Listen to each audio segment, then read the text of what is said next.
અભય થઈને નિષ્પક્ષતાથી નિરપેક્ષ રીતે વાસ્તવિકતાનો અરીસો રૂપી સચોટ માહિતી લાવતો સત્યની સાથે અભય ટાઈમ્સ। સગ્રામપુરા વિસ્તારમાં બિલ્ડરની કરાયેલી ઘાતકી હત્યાની ઘટનામાં અટવા પોલીસે ત્વરિત તપાસ હાથ ધરી હત્યાના બે સગા ભાઈઓને ઝડપી પાડ્યા હતા।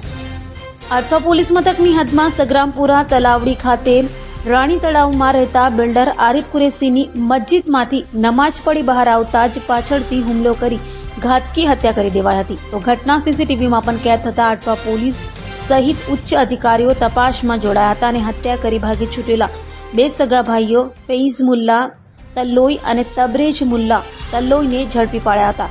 તો આરોપીએ કબૂલાત કરી હતી કે મૃતક બિલ્ડર આરિફ કુરેશી અને તેઓના પિતા ફારૂક તલ્લોઈ વચ્ચે પૈસાની લેતી દેતી મામલે તકરાર ચાલતી હોય, જેથી મન દુઃખ રાખી અદાવતમાં તેની હત્યા કરી હતી। હાલ તો અટવા પોલીસે બંનેની ધરપકડ કરી વધુ તપાસ હાથ ધરી છે।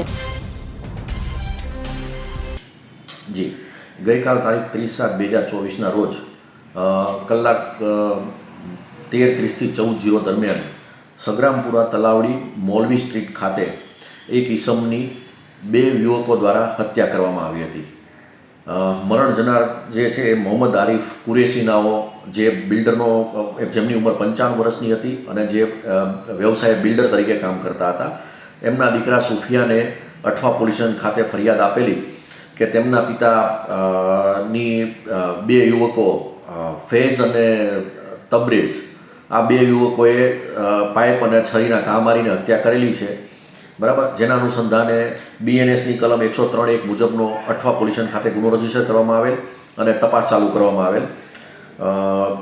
ફરિયાદમાં સુફિયાને જણાવેલ કે એમના પિતાએ આશુતોષ હોસ્પિટલ સગ્રામપુરા ખાતેની સામેની બાજુએ એક જમીન રાખેલી, જે જમીનના બાંધકામ કરવા બાબતે પૈસાની લેતી દેતી બાબતે આ લોકો પૈસા માંગતા હતા એમની પાસે, સામાવાળા, અને એ પૈસા નહોતા આપતા, એના કારણે થઈને એમની હત્યા થઈ એવું એમણે ફરિયાદમાં જણાવેલ છે।